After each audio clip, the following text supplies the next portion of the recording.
Setelah kita sampai pada titik duka cita, secara alami kita berpikir langkah berikutnya adalah kembali kuat, mengambil kendali, menjaga diri, tidak jatuh lagi.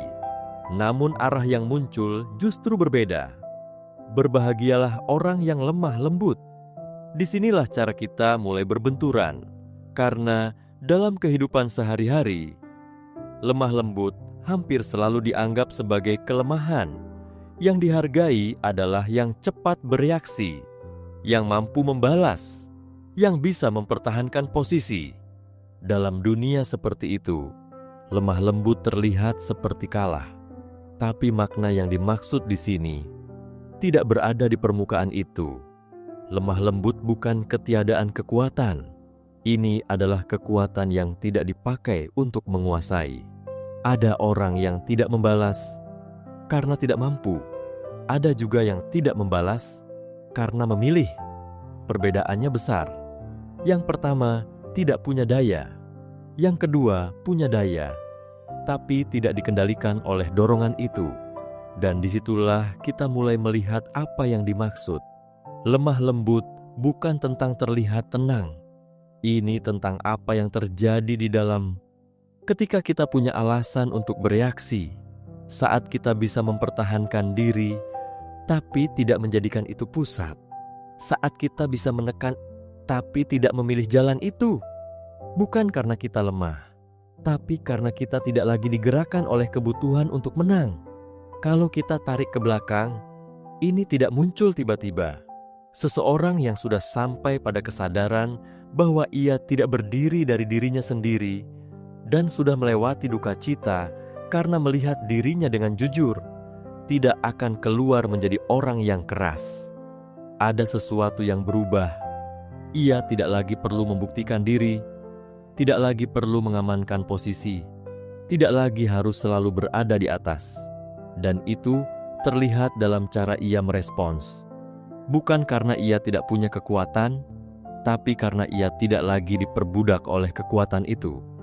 Di titik ini, yang berubah bukan hanya sikap, yang berubah adalah pusat. Dan dari pusat itu, cara hidup mulai terlihat berbeda. Ia tidak cepat menyerang, tidak cepat defensif, tidak cepat mengambil alih. Bukan karena pasif, tapi karena stabil. Sekarang, bagian yang sering disalahpahami muncul di sini. Mereka akan memiliki bumi. Kalimat ini sering terdengar seperti janji kekuasaan. Seolah-olah yang lemah lembut nanti akan menguasai. Tapi arah yang dimaksud bukan dominasi. Ini tentang keselarasan. Orang yang lemah lembut tidak hidup melawan realitas. Ia tidak memaksakan kehendak. Ia tidak terus-menerus bertabrakan dengan dunia di sekitarnya. Ia berjalan dengan arah yang tepat, dan karena itu, ia tidak kehilangan dirinya. Yang sering terjadi justru sebaliknya. Orang yang terus berusaha menguasai, akhirnya dikendalikan oleh kebutuhannya sendiri. Selalu harus menang, selalu harus diakui, selalu harus berada di atas, dan tanpa sadar, itu menjadi beban. Disinilah perbedaannya terlihat jelas. Lemah lembut bukan kehilangan kekuatan. Ini adalah kebebasan dari kebutuhan untuk menggunakannya demi diri sendiri. Dan itu jauh lebih dalam. Kalau kita melihat urutannya, ini bukan perintah. Ini alur, kesadaran, duka cita, kelembutan, dari dalam, keluar. Dan sekarang pertanyaannya menjadi sangat nyata. Ketika saya punya alasan untuk bereaksi, apa yang sebenarnya menggerakkan saya?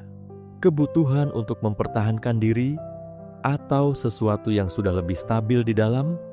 Karena disitulah arah hidup mulai terlihat, dan disitulah kita mulai mengerti bahwa lemah lembut bukan tentang menjadi kecil, tapi tentang tidak lagi harus menjadi besar untuk merasa cukup.